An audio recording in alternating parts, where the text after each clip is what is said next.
Ok. Bon. Donc j'ai dit que ce qu'on appelle un système thermodynamique. Un système thermodynamique. Alors, que veut dire un système thermodynamique?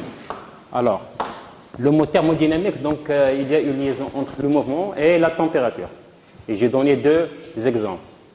Quand vous venez le matin, vous vous déplacez rapidement, donc automatiquement vous dégagez une quantité de chaleur. Donc ça veut dire qu'il y a une très forte relation entre ce qu'on appelle le travail reçu par votre corps et ce qu'on appelle la quantité de chaleur.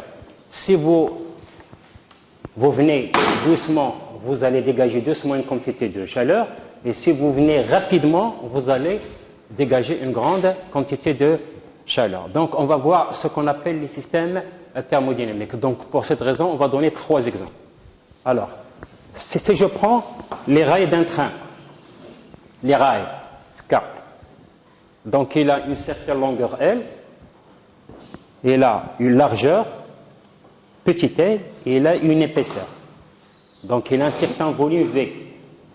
Lorsque le train il passe, donc il va exercer une pression sur la rail, c'est-à-dire une pression, donc il a une certaine force qui est le poids mg, il va être exercé sur une surface S, donc il y a une certaine pression P. Lorsque le train il passe, si vous touchez la rail, vous allez voir qu'il y a un dégagement de la température. Donc, on a trois paramètres qui sont la pression, le volume et la température. Donc, si vous allez dans une gare, vous allez voir que donc, entre El Jadida et Casa, il n'y a pas une rail qui fait les 100 km. Donc, il y a, par exemple, une petite partie, il y a un petit espace libre, d'IL chez 0,5 cm, et là, c'est parce que quand le train il va passer sur la rail, il va exercer un frottement, donc il y aura une augmentation de température, donc il y aura une dilatation de la rail. Donc il faut laisser un petit espace ici. Donc ça, c'est un système qui peut être étudié connaissant la pression, le volume et la température. Donc ça, c'est le premier système. Maintenant, si je prends une cocotte minute. Alors, une cocotte minute. Donc on n'est pas là pour, c'est-à-dire étudier ce qu'il y a dans la cocotte minute, mais ce qui nous intéresse, c'est que quand vous préparez votre repas, vous allez chauffer avec une certaine température. Donc il y a la notion de la température. Donc le repas va bouillir, donc la vapeur qui est un gaz, elle va occuper un certain volume V, et à un moment donné, vous allez entendre la sifflette, spara. Donc ça veut dire qu'il y a une augmentation de la pression. Donc ça aussi, c'est un système thermodynamique qui est caractérisé par trois paramètres qui sont la pression, le volume et la température. Maintenant, si vous prenez votre stylo, dans le stylo, il y a de l'encre, il va occuper un volume V. Lorsque vous mettez votre stylo dans votre poche, il va chauffer. Donc il y a la notion de température, la pression va augmenter et le stylo il va déborder. Donc ça aussi, c'est un système thermodynamique. Donc les gaz, d'une manière générale, il y a ce qu'on appelle les gaz réels. Dans la nature, il n'y a que les gaz réels qui sont caractérisés aussi par la pression, volume, température. Ils sont liés entre eux par une équation qu'on appelle l'équation d'état d'un gaz. Et il y a F de PVT égale à 0. Donc ça, c'est ce qu'on appelle l'équation d'état d'un gaz. Je vais vous donner un exemple. Il y a un gaz réel qu'on appelle le gaz de Van der Waals. C'est plus A sur V au carré. V moins B est égal à nRT. Donc ça, c'est un gaz réel. Donc il n'y a pas, donc dans la nature, ça n'existe pas la notion de gaz parfait. Donc c'est une simulation, c'est une approximation. Alors, les gaz, dans votre niveau en première année, on va étudier une petite partie du gaz réel, mais on va étudier particulièrement ce qu'on appelle les gaz parfaits. Donc qu'est-ce que c'est-à-dire un gaz parfait? C'est un gaz tel que son équation d'état, CPV, est égale à nRT. Donc pour faire la transition d'un gaz réel vers un gaz parfait, c'est assez simple. On suppose que la pression elle est trop faible. Quand la pression elle est trop petite, le volume devient très grand. Donc A sur quelque chose de très très grand, elle tend vers 0. B, c'est ce qu'on appelle un covolume. Donc c'est une variable qui est trop petite, négligeable devant V. Donc si ça tend vers 0, on retrouve que PV est égal à nRT. Donc si je prends le cas d'un gaz parfait, nous avons PV est égal à nRT. Donc ça veut dire que PV moins nRT égale à 0. Donc c'est une fonction qui va lier la pression, le volume et la température. C'est ce qu'on appelle l'équation d'état d'un gaz. Alors pour mieux comprendre comment calculer l'équation d'état d'un gaz, donc on va faire un petit rappel de maths. C'est assez simple. Donc un petit rappel de maths. Alors, la notion de la différentielle. Et quand vous êtes donc des matheux, il y en a beaucoup qui ont un baccalauréat sciences maths, donc je pense que ça ne va pas poser un grand problème. Alors on appelle une dérivée. Donc, f' de x égale à d de f sur d de x. Donc ça, c'est ce que vous avez vu, que ce soit au collège ou là au lycée. Donc on appelle la dérivée d'une fonction par rapport à une variable, c'est d de f sur d de x. Et bien sûr, je ne suis pas là pour vous apprendre comment faire une dérivée, mais ce qui nous intéresse, c'est la notion de d de f. Donc d de f est égal à la dérivée f' de x multiplié par d de x. Donc cette notion de d de f, c'est ce qu'on appelle une forme différentielle. Alors si je vous donne par exemple f de x est égal à x à la puissance 3, la dérivée f' de x égale à 3x carré, mais la différentielle d de f, c'est 3x carré qui est c'est f' de x, ça fait 3x carré et je n'oublie pas d de x. Donc il y a une petite différence entre les deux. Donc on appelle différentielle d'une fonction, c'est la dérivée multipliée par la variation d de x. Alors, mais comme le gaz parfait ou un système thermodynamique il est caractérisé par trois paramètres qu'on a vu qui sont la pression, le volume et la température, donc il y a trois variables. Donc ça veut dire que, par exemple, ici, si je prends PV est égal à nRT, donc ça veut dire quoi? Que P égale à nRT sur le volume. Et comme N, c'est le nombre de moles, R, c'est la constante universelle des gaz parfaits, NR est une constante, ça veut dire que la pression est une fonction de la température et du volume. Donc si je prends par exemple le volume, V est égal à nRT sur P. NR est une constante, donc c'est simple, donc ça veut dire que le volume est une fonction de la température et de la pression. Et la dernière, la température égale à PV sur NR d'après l'équation d'état du gaz. On dit aussi que c'est une fonction de la pression et du volume. Donc c'est de la forme f de x et de y. Donc pour mieux comprendre comment déterminer l'équation d'état d'un gaz, il est préférable qu'on fasse un petit cours, simple, un petit rappel de cours sur ce qu'on appelle les fonctions à deux variables. Donc je récapitule, on est obligé de faire un petit rappel sur les fonctions à deux variables, c'est uniquement pour, c'est-à-dire, comme les trois paramètres d'état d'un gaz, il y a, c'est-à-dire un paramètre qui est toujours fonction des deux autres. Donc, ici, nous avons vu que la forme différentielle, c'est la dérivée multipliée par d de x. On va l'élargir dans le cas d'une fonction qui va dépendre de deux variables. Alors, comme f de x et de y. Donc, il y aura deux dérivées partielles. Il y aura deux dérivées.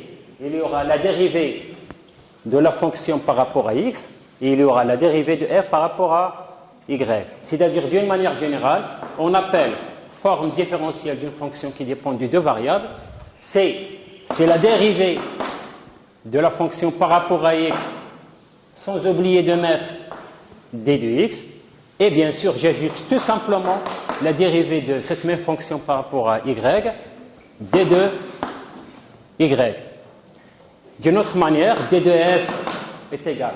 Comme je dérive partiellement la fonction par rapport à x, sachant que je vais la redériver par rapport à y, donc il y a une notation simple qu'on appelle la forme, c'est-à-dire la dérivée partielle. Donc c'est un dérand df sur dx, d de x, plus dérand f sur dérand y, d de y. Donc c'est une dérivée, c'est une simple dérivée. Que ce soit ou la dérand, ça ne change rien. Donc on appelle forme différentielle d'une fonction qui dépend de deux variables. C'est la dérivée de f par rapport à x, d de x, il ne faut pas l'oublier, plus la dérivée de f par rapport à y fois d de y. Et vous savez bien qu'il est impossible de dériver simultanément, en même temps, une fonction par rapport à x et à y en même temps. Quand je dérive par rapport à une variable, l'autre variable doit être maintenue comme une constante. Dès que cette notion de constante, on met ici un petit y. Donc quand vous regardez ça, ça veut dire que je dérive la fonction par rapport à x, y constant. Et ici, c'est l'inverse. Quand je dérive f par rapport à y, donc ça veut dire x est une constante. Donc on l'appelle une forme différentielle. Donc ça, vous allez le faire dans le programme de maths, je pense en S3 ou S4. Cette forme différentielle a des particularités. Alors, on dit que d de f, alors on dit que d de f est une forme différentielle totale exacte si, donc on dit que d de f est une forme différentielle totale exacte si, donc je prends la première dérivée d rond f sur d rond x et je la dérive par rapport à l'autre variable. Si elle est égale à l'inverse du sens de dérivation, d sur dx de d de f sur d de y. Donc ici, là, vous voyez qu'une fois que je dérive par rapport à x et ensuite par rapport à y, et l'autre l'inverse. Si je trouve l'égalité, je dis que d de f est une forme différentielle totale exacte. Donc cette égalité-là, on l'appelle l'égalité de Schwarz. Donc que vous allez faire en maths, je pense en S3 ou S4.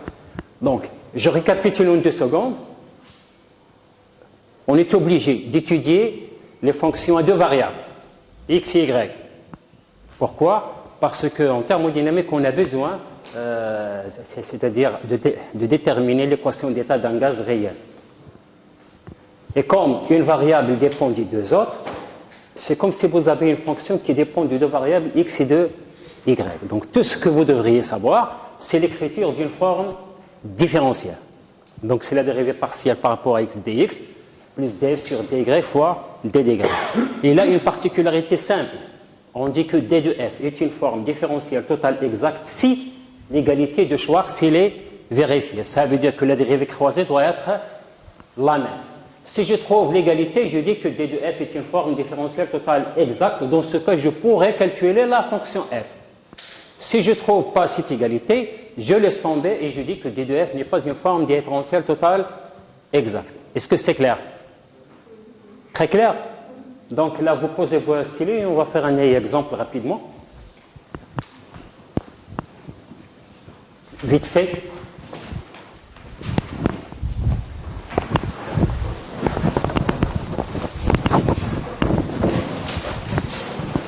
Vite. Bon, ça c'est un petit problème qui a été posé dans un examen. Alors, d de f égale. Alors, d de f égale à x au carré moins 2y d de x moins y3 plus 3x d de y. La question, vite.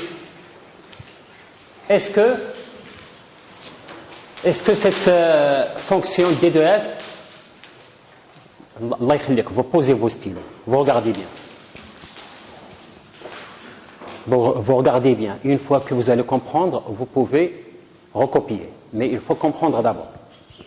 Alors, est-ce que d de f est une forme différentielle totale exacte?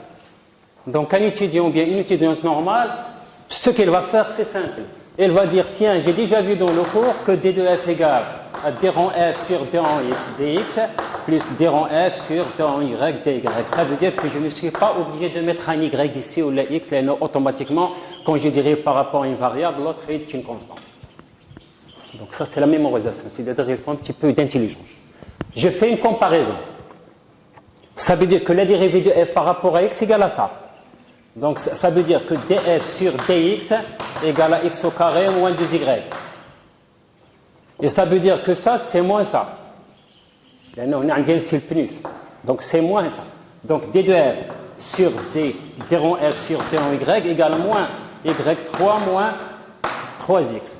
L'étudiant doit répondre à cette question. Est-ce que d de f est une forme différentielle totale exacte? Donc il va se dire, tiens, j'ai déjà vu dans le cours qu'il faut que l'égalité de Schwartz soit vérifiée. C'est-à-dire ça. Les bons étudiants, ils vont réécrire cette condition. Est-ce que d sur dx de df sur dy, est-ce qu'elle est égale à la dérivée croisée dy d de f sur d de x? Et je vais appliquer. Donc ça veut dire d sur dx df sur dy égale à ça. Donc ça fait moins y3 moins 3x. Est-ce qu'elle est égale à d sur dy? Alors df sur dx égale à ça. Donc ça fait x carré moins 2y. Donc x carré moins 2y. Alors, quand je dirais par rapport à x, y est une constante. C'est 0 ici, donc c'est moins 3. Ici, quand je dirais par rapport à y, donc x est une constante. Donc x est une constante, je ne la regarde pas, ça fait moins 2. Quelle est votre remarque? On remarque que moins 3, il est différent de moins 2, donc automatiquement, sans se casser la tête, je dis que d de f n'est pas une forme différentielle totale exacte, donc vous n'avez pas le droit de calculer la fonction f. Est-ce que c'est clair? Très clair. Donc je passe à la deuxième application.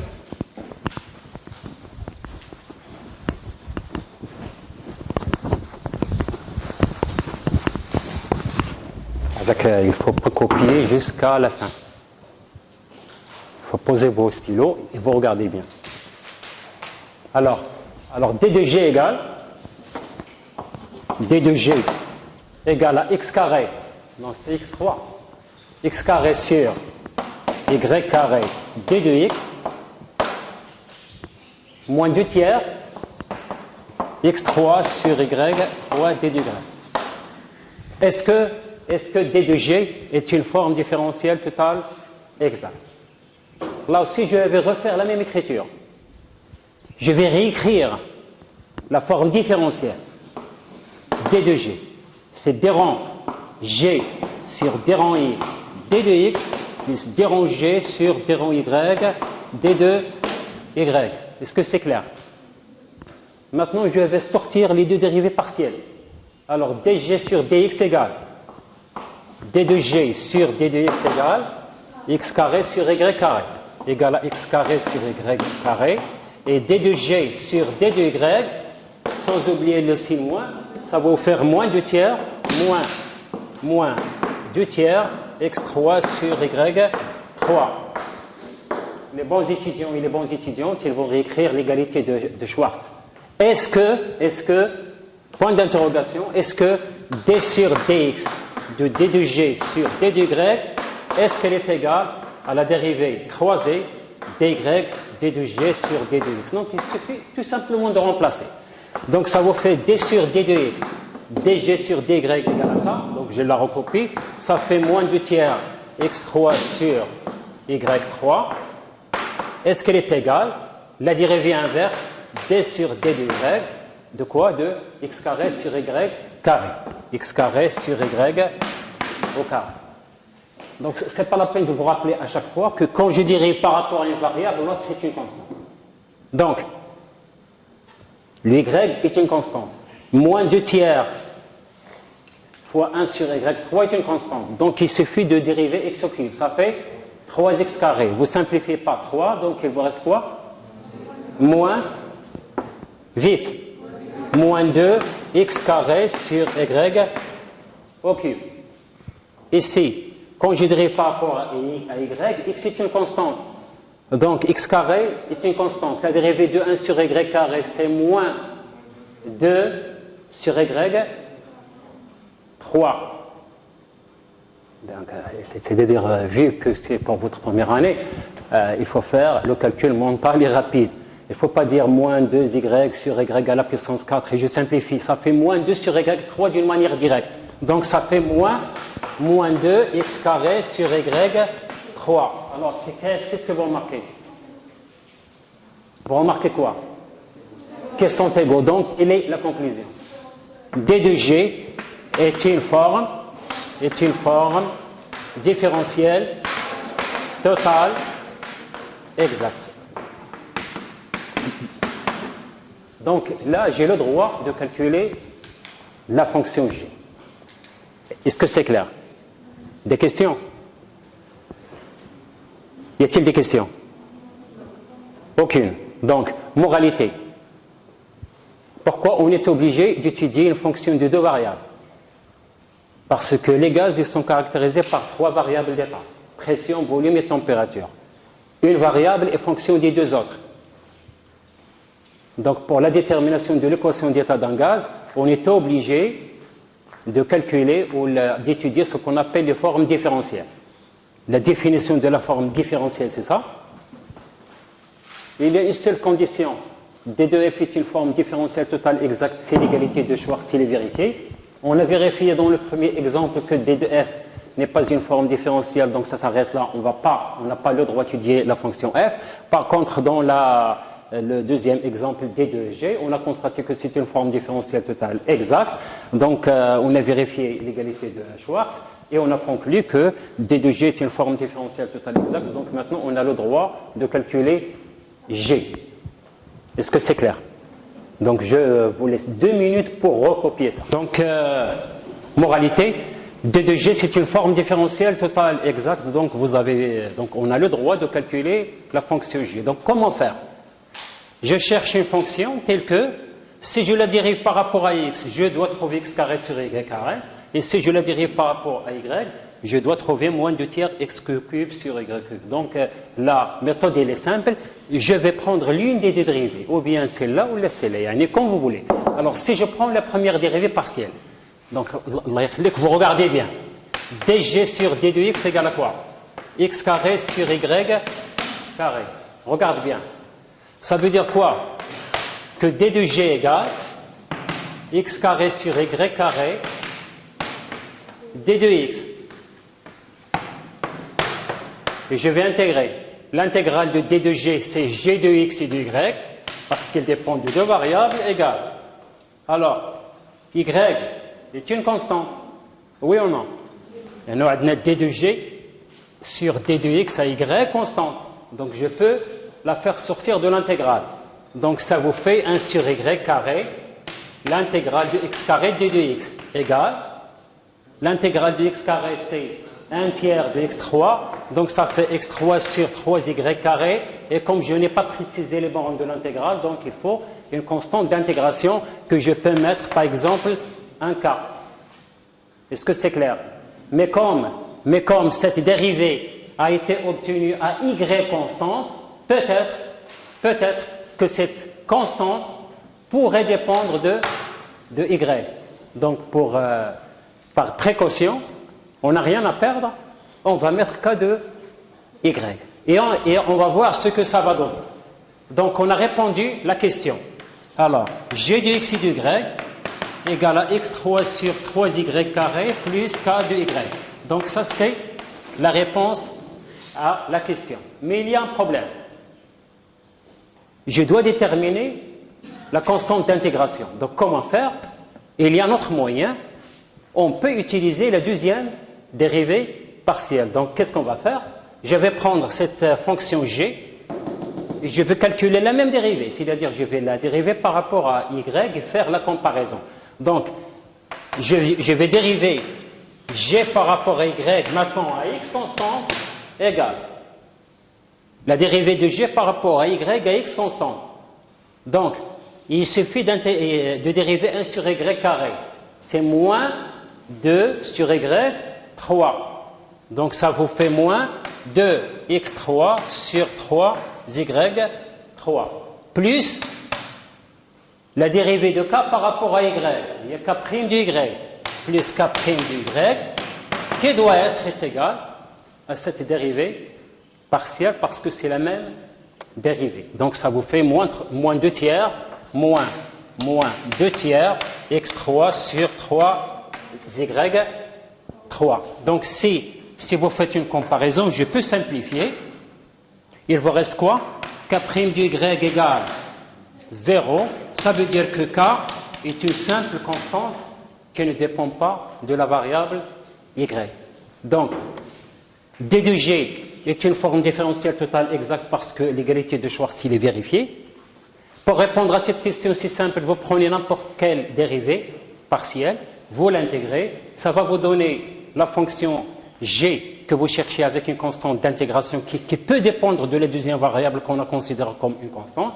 Pour déterminer cette constante, on utilise la deuxième dérivée exactement comme ça et on trouve que g est égal à x au cube sur 3y carré.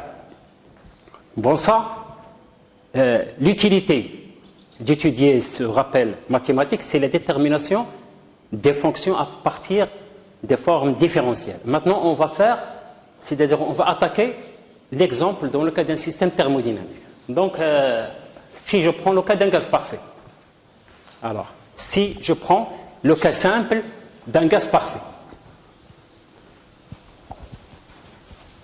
bon, là, il faut faire un petit peu attention. Alors, un gaz parfait, c'est un gaz qui obéit à la loi PV égale à NRT. C'est ce que vous avez vu au baccalauréat. Alors, P, c'est la pression, il est en Pascal. V, c'est le volume, il est en mètre cube. 1, c'est ce qu'on appelle le nombre de mol. R, c'est la constante universelle des gaz parfaits. Et T, c'est la température absolue qui est en Kelvin. Ça veut dire quoi? Bon, il y a trois cas possibles. Donc, ça veut dire que la pression est une fonction liée à la température et du volume. Donc, je fais ça. Oui ou non? Je peux dire que le volume égale à NRT sur P. Donc, je peux dire que c'est une fonction de la température et de la pression. Et dernièrement, je peux dire que T est égal à PV sur NR. Donc, c'est une fonction qui dépend de la pression et du volume. C'est-à-dire comme si j'ai f de x et de y. Maintenant, si je vous demande quelle est la différentielle de la pression, de la température et du volume, regarde bien.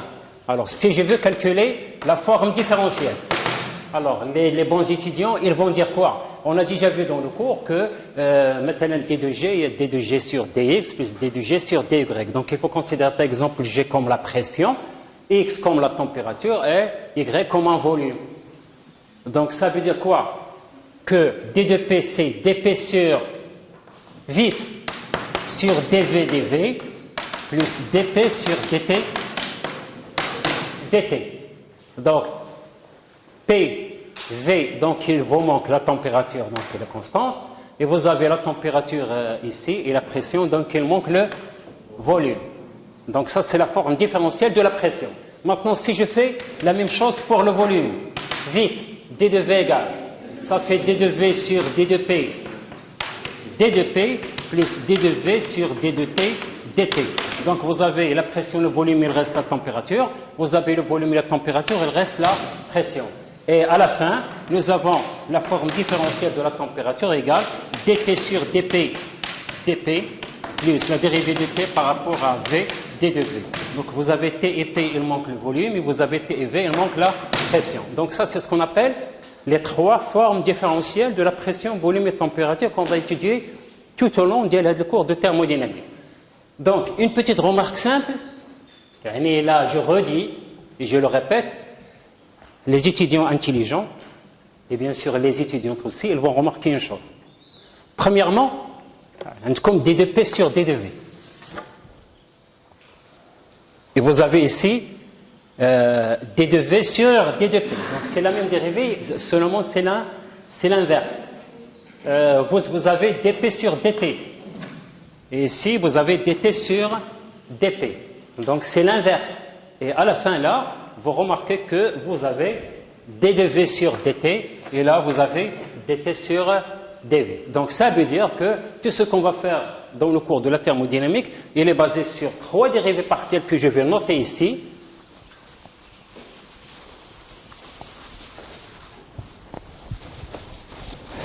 Donc il y a d de p sur dt, d de p sur dt à volume constant. Nous avons d de v sur d de p à pression constante, à température constante, et à la fin, vous avez d de v sur dt à la pression constante. Donc ça, ce sont les trois dérivées clés de tout ce qu'on va faire après pour la détermination des équations d'état des gaz réels. Donc, remarque, d2p sur dt. Donc, expérimentalement, il ne faut pas oublier que la thermodynamique est une science expérimentale. Il y a une djiribia. Ça veut dire que quand je chauffe, la pression augmente, la cocotte minute. Si vous chauffez, donc vous allez entendre la sifflette. Sfara. Quand il diminue, donc il va diminuer. Ça veut dire que quand la température augmente, la pression augmente. Dans cet amphi, j'ai 100 étudiants. Si je fais rentrer 300 étudiants, donc il y aura vraiment une forte pression. Quand la température augmente, la pression augmente. Quand la température diminue, la pression diminue. Ici, d2v sur dt. Il faut donner un exemple concret. Quand la température augmente, le volume augmente. Chatani, si vous prenez votre stylo dans lequel il y a de l'encre, et si tu le chauffes, l'encre elle va monter. Donc le volume va augmenter. C'est ce qu'on appelle la dilatation. Les rails du train, ska, quand le train il passe, il va frotter la rail. Il va choper, donc la rail va se dilater. Et quand le train il va passer, il va retourner à sa position initiale. C'est ce qu'on appelle la dilatation. Donc ce paramètre dp sur dt, on va le nommer après par le coefficient d'augmentation de la pression. Ici, quand la température augmente, le volume augmente. Quand la température diminue, le volume diminue. Donc on va l'appeler le coefficient de dilatation. Et ici, vous avez d2v sur d2p. Il y a une petite chose, il y a une concrète un petit peu compliquée. Lorsque tu regardes l'équation d'état du gaz parfait, PV égale RT sur V. Et là, quand la pression augmente, le volume il diminue. Ils sont inversement proportionnels. Et quand la pression diminue, le volume augmente. Donc, il y a une différence entre ce qu'on appelle la pression et ce qu'on appelle la compression. Vous êtes assis sur la chaise, donc vous exercez une pression sur la chaise. Mais la chaise, il ne se casse pas. Il va réagir au sens contraire. Donc c'est ce qu'on appelle la compression. Après, le coefficient de compressibilité. Donc à partir de ces trois dérivés partiels, donc on va étudier trois coefficients simples qu'on va faire maintenant. Maintenant, alors si je veux calculer dp sur dt, alors je regarde l'équation d'état du gaz parfait. P égale à RT sur V. Donc si je veux calculer dp sur dt, et bien sûr, qu'est-ce que j'ai dit? Quand on dérive par rapport à une variable, l'autre variable doit être constante. Quelle est la troisième variable ici? C'est le volume. P, T, il manque le V. Donc si je dérive la pression par rapport à la température, le volume doit être maintenu comme étant une constante. Donc dp sur dt, N, le nombre de moles, constante universelle du gaz parfait, V, c'est une constante. Ça veut dire que dp sur dt égale à NR sur V. NR sur V. Je ne vais pas la laisser comme ça. Je vais dire égal et je vais retourner à l'équation d'état du gaz parfait. À quoi est égal NR sur V? Égal à P sur T. Donc, dp sur dt à volume constant égale à P sur T. Et là aussi, je le redis, les intelligents et les intelligentes, ils vont faire une constatation rapide. Ils vont dire que dp sur dt, tiens, ce qu'il y a là, elle est là. Ça veut dire, sans se casser la tête, si je vous demande l'inverse, dt sur dp à volume constant égale T sur P. Alors, si je vous demande dv sur dt à pression constante égale V sur T, dt sur dv à pression constante égale T sur V. Avec un signe plus, on dit plus. Pourquoi j'ai un signe plus? Parce que si je regarde dp sur dt est égal à P sur T, quand la température augmente, la pression augmente. Plus. Quand la température diminue, la pression diminue. Donc, elle est toujours positive. Donc, dv sur dt, c'est ce qu'on appelle la dilatation. Quand la température augmente, le volume augmente. Quand la température diminue, le volume diminue. Je retrouve la même chose. Mais par contre, pour la dernière dérivée, c'est si je fais dv sur dp à température constante. Dans un premier cas, vous allez me dire v sur p. Quand la pression augmente, le volume diminue. C'est la compression. Donc là, il faut mettre un signe moins. Et on va le vérifier maintenant. Si je dérive P par rapport à V, égale à quoi? dP sur dV à température constante V. nRT est une constante. La dérivée de 1 sur V, c'est comme si vous avez une dérivée de 1 sur X. Il y a moins 1 sur X carré. Donc la dérivée de 1 sur V, c'est moins 1 sur V carré. Donc ça vous fait quoi? Moins nRT sur V carré. Oui ou non? Oui ou non? Égal à quoi? Moins nRT V fois V. Et nRT sur V égale à quoi? À la pression. Donc ça fait moins P sur V. Donc on a comme un signe moins. Et là, il y a ce qu'on appelle la compression. Ça veut dire que la pression il est il y a de force opposée. Ok? Donc, alors imaginez que vous avez un ballon. Comme un ballon fait de l'air, qui est considéré comme un gaz parfait. Lorsque vous shootez le ballon, ça, bon, là, c'est une seule force. C'est un problème mécanique. Mais si tu exerces une force des deux côtés, donc les deux forces sont opposées. Donc ça, c'est la compression. Donc il se caractérise par un signe moins. Donc, moralité, les C dérivés qu'on juge à basta, qu'il y a trois dérivées principales, dP sur dt, dV sur dt, dV sur dP, ce sont les trois dérivées partielles qui vont caractériser le cours de la thermodynamique qu'on veut faire le S1. Les paramètres, les autres, c'est l'inverse. Alors, par exemple, dP sur dV égale à moins P sur V. Si je vous demande dV sur dP, c'est l'axe. Il y a moins V sur P. Alors, dP sur dt égale à P sur T, et dt sur dP, c'est l'inverse. Il y a T sur P. Et bien sûr, il y a une relation très importante qui va lier ces trois paramètres. Donc, c'est-à-dire en deux lignes. Et ça, c'est une question qu'on a posée dans un examen SMAI. Alors, si je vous demande quelles sont les trois formes différentielles de la pression, volume et température, donc évidemment, rapidement, il faut dire ça. dP sur dt dt plus dP sur dV dV, etc. etc. Maintenant, on a dit que les trois formes différentielles, trois dérivées partielles, elles sont prépondérantes. Les mohimin bzaf. Et il y a dP sur dV, dV sur dt, dt sur dP. Donc il doit exister une relation entre elles. Alors c'est ce qu'on va faire. Alors, mais il faut bien suivre.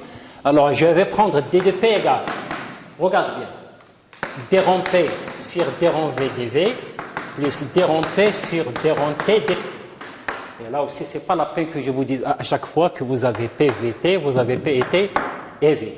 Alors, je vais remplacer d de V. Regarde, avec bien. Égal dP sur dV à température constante, et je vais remplacer d de V par la forme différentielle. Là, il y a dV sur dP dP plus dV sur dt dt. Voilà. Et il y a d de V sur d de P dP plus d de V sur dt dt. Vp, il manque la température. Et vous avez V et T, il manque la pression. Plus, j'ajoute le dernier terme, dP sur dt à volume constant dP. Est-ce que c'est clair? Job Maya. Donc d de P égale, je multiplie. Regarde bien. Il y a dP sur dV température constante fois dV sur dP température constante plus ça, dP sur dV température constante, dV sur dt pression constante, plus dP sur dt volume constant, dt. Et là, il manque dP et ici il manque dt. Bon. Je continue. Alors, D de P égale ce qui est écrit en orange pour D de P plus ce qui est écrit ici pour dt et ça. Donc D de P égale, alors regardez bien, ça fait D de P sur D de V sur D de P, D de P, donc comme la température constante, et là je vais mettre dt en facteur, plus, donc ça vous fait dp sur dv à température constante, fois dv sur dt à pression constante, plus dp sur dt à volume constant dt. Est-ce que c'est clair? J'ai uniquement mis en facteur d de p. Alors, dp, nous avons dp, et ici nous avons dt, mais là j'ai rien, donc je peux mettre 0 dt. Alors en mathématiques, donc, ce qui est dt doit être égal à ce qui est dt, et ce qui est dp doit être égal à ce qui est dp. Ça veut dire quoi? Que ça doit être égal à 1. Donc ça veut dire que dp sur dv pour dv sur dp égale à 1. Il y a comme 1 dp, ça dp, donc ça est égal à ça. Et vous avez tout ça égal à 0. dt. Donc ça veut dire que dp sur dv, dv sur dt plus dv sur dt est égal à 0. Donc PVT, VTP, VT, non, ici, P. Voilà. Donc ici, vous avez le volume et la température. Alors, moralité, alors, nous constatons quoi? Alors, il y a deux remarques importantes que vous allez toujours rencontrer les problèmes de la thermodynamique. Cette dérivée-là, ça veut dire que d de P sur d de V à température constante est égal à 1 sur d de V sur d de P à température constante.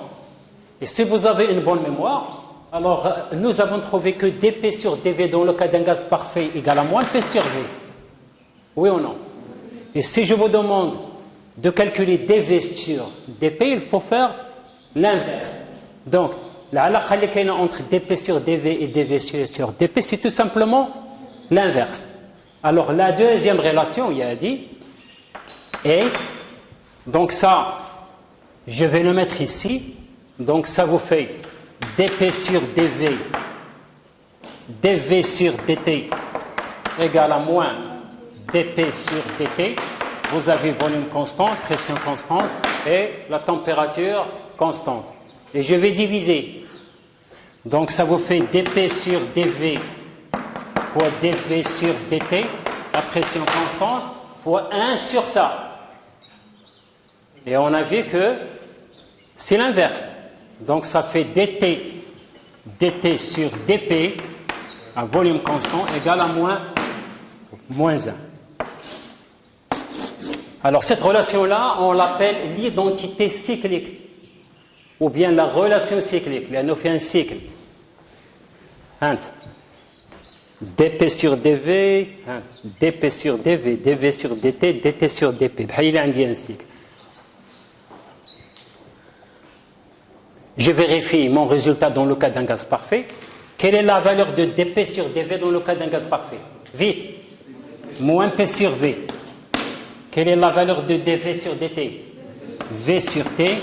Quelle est la valeur de dt sur dP? T sur P. Donc je simplifie par la température, je simplifie par le volume, je simplifie par la pression, et je trouve que moins 1 égale à moins 1. Donc hadith insinuwa la relation cyclique. Donc ça s'appelle la relation cyclique. Donc, moralité, c'est-à-dire en résumé en deux lignes. Donc, il y a trois formes différentielles pour un gaz parfait, D de P, D de V, D de P. Donc, si vous écrivez ça, il y a trois dérivés partiels plus importants. Il y a dP sur dt, c'est ce qu'on appelle la c'est l'augmentation de la pression. Vous avez dV sur dt, c'est ce qu'on appelle la dilatation, et vous avez dV sur dp ou la dp sur dv, c'est ce qu'on appelle la compression. Donc à partir de ces trois relations-là, on a fait un petit calcul simple et on a déduit qu'il y a une relation trop importante qu'on va utiliser souvent, c'est ce qu'on appelle la relation cyclique. Et généralement, vous êtes censé de la démontrer à chaque fois qu'on va vous la demander comme des questions de cours. Alors, vous prenez n'importe quel paramètre parmi les trois variables. Il y a comme PV et T. Alors, si je prends V et je vous demande quelle est la relation cyclique, intelligemment, dV sur dp, dp sur dt, dt sur, je reviens, l'oulani, dv égale moins 1. Si vous prenez t, dt sur dv, dv sur dp, dp sur dt égale à moins 1. Donc vous prenez n'importe quel paramètre et vous faites un cycle en utilisant les trois paramètres d'état, la pression, le volume et la température. Et on va faire sortir trois coefficients très très importants en thermodynamique. C'est ce qu'on appelle les coefficients thermoélastiques. Vite. Vite. Donc il y a trois dérivés.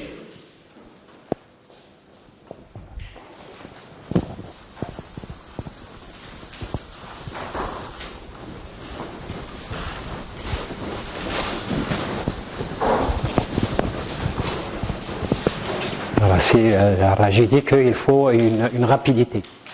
La rapidité fait l'écriture. Donc il y a trois paramètres, les trois coefficients très très importants thermodynamiques. Donc on a vu comme trois dérivés partiels. Alors vous avez dV sur dt à pression constante, vous avez dp sur dt à volume constant et vous avez d de v sur d de p à température constante. Donc à partir de là, alors on va sortir trois coefficients tellement importants, c'est-à-dire en thermodynamique fondamentale, c'est ce qu'on appelle le coefficient thermoélastique. Donc on va définir ce qu'on appelle le coefficient thermoélastique. Donc le coefficient thermoélastique. Thermoélastique. Il y a thermodynamique, élastique et élasticité. Dilatation, rétrécissement. Élastique. Alors, si je prends le premier, dV sur dt. Alors, il y a un paramètre qu'on appelle alpha. Le alpha est égal à 1 sur V, d de V sur dt à pression constante. À pression constante, en thermodynamique, ça s'appelle isobar. Bar, c'est l'unité de la pression, iso c'est égal, donc isobar, ça veut dire à pression égale. On l'appelle coefficient de dilatation isobar. Dilatation, ça veut dire dilatation.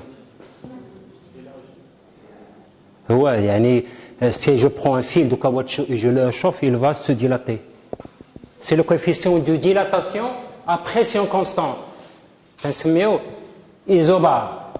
C'est le coefficient de dilatation.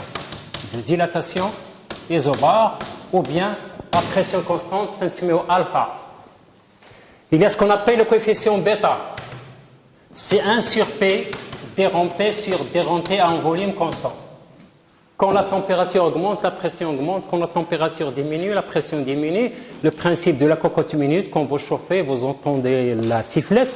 Quand vous diminuez, la sifflette va diminuer. C'est ce qu'on appelle le coefficient d'augmentation de la pression. Ça, c'est le coefficient d'augmentation de la pression. C'est le coefficient d'augmentation de la pression. Et le dernier, donc c'est la deuxième dérivée partielle. Pour la troisième dérivée partielle, il y a ce qu'on appelle un coefficient qui, chez x, qui t, C-H-I.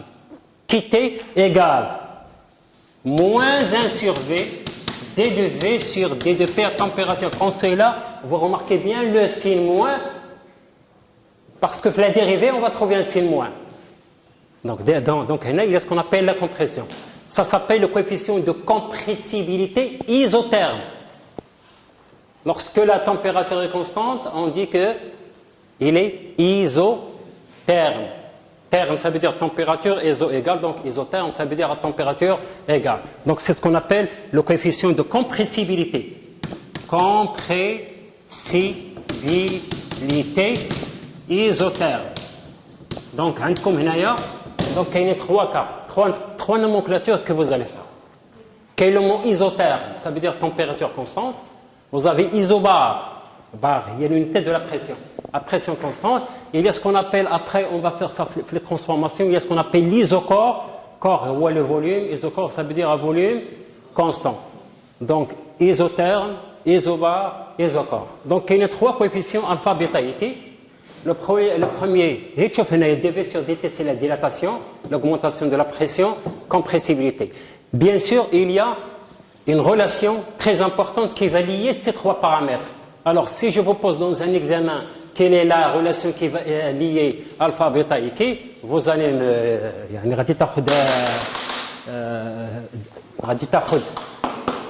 la relation cyclique dp sur dt, dt sur dv, dv sur dp égale à moins 1. دائما كاين moins 1.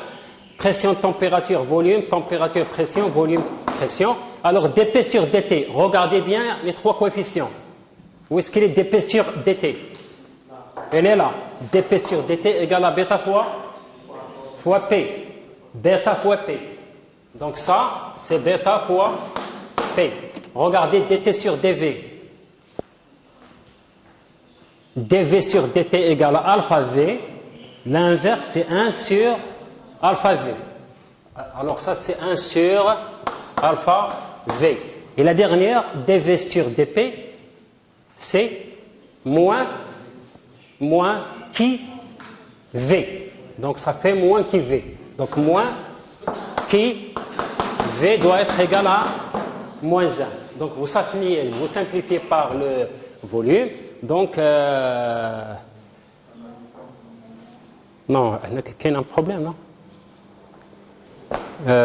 Donc ça veut dire que alpha est égal, vous simplifiez par le signe moins, est égal à bêta fois p fois q. Donc si je vous demande quelle est la relation entre les trois coefficients thermoélastiques, vous allez me dire que alpha est égal à bêta fois p fois q. Est-ce que notre résultat il est correct? Alors on va c'est-à-dire vérifier dans le cas d'un gaz parfait. Quelle est la valeur de alpha dans le cas d'un gaz parfait? Vite. V sur T, vous simplifiez par V, donc il vous reste 1 sur T. Donc, dans le cas d'un gaz parfait, alpha est égal à 1 sur T. Vite, bêta. 1 sur T fois P. Et quelle est la valeur de qui dans le cas d'un gaz parfait? C'est 1 sur T. Donc, vous simplifiez. Donc, 1 sur T est égal à 1 sur T. Donc, ça veut dire que... Donc, c'est juste. Alors, moralité. 3 dérivés partiels. dp sur dt, dv sur dt, dv sur dp. Vraiment les caractères, vraiment la colonne vertébrale de tout ce qu'on va faire en thermodynamique. Il y a 3 coefficients très très importants qui vont lier ces paramètres. Ou plutôt, il y a ce qu'on appelle les formes différentielles. d de p, d de v sur dt.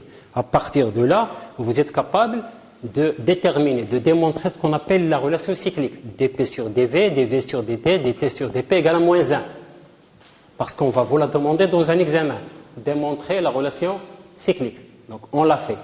À partir de là, on a construit ce qu'on appelle les paramètres, les coefficients thermoélastiques. Il y a 3 coefficients thermoélastiques qui sont alpha, bêta, chi. Alpha, c'est ce qu'on appelle le coefficient de dilatation isobar. Bêta, c'est le coefficient d'augmentation de la pression. Chi, c'est le coefficient de compressibilité isotherme. Il y a une relation qui va lier les 3. Donc, vous remplacez et vous allez trouver que comme alpha est égal à bêta fois p fois q, qui est vérifié dans le cas d'un gaz parfait. Et ça, c'est un exemple simple. C'est un examen que j'ai posé l'INSA en 2012